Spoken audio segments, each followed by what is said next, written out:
wowe ushaka rero ikibanza kiri ku muhanda, dore umuhanda nguyu, ikibanza ngiki,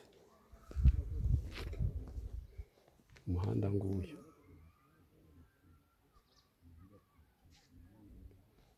nguyu umuhanda, ikibanza ngiki.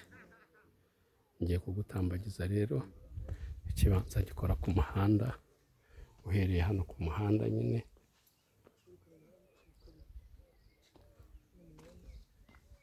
ugishaka yaduhamagara kuri 0788 40 33 95.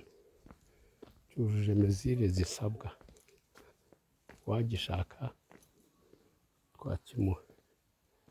0788 40 33 95. Mwakibonye ko ari ikibanza kiri ahantu hashashe, cyujuje ibisabwa byose.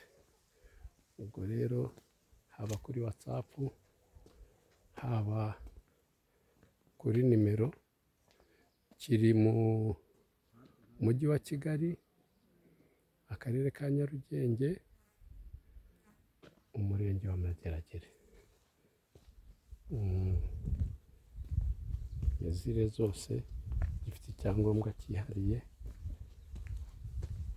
Ubwo uwagikenera kigiye guhera hano, kiraza kikamanuka,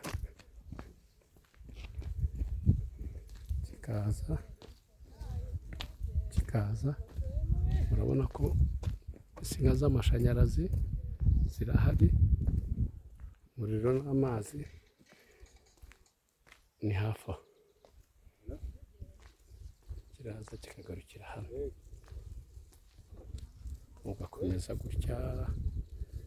Uwagikenera rero yaduhamagara kuri 0788 40 33 95. Mukore subscribe kuri channel yacu Yatumenye BTV. Abashaka amazu, abashaka ibibanza, haba amazu yo kugura n'ayo gukodeshwa, byose mwatugana. Telefoni yacu ni 0788 40 33 95. Murakoze, murakagira Imana, mugire umunsi mwiza.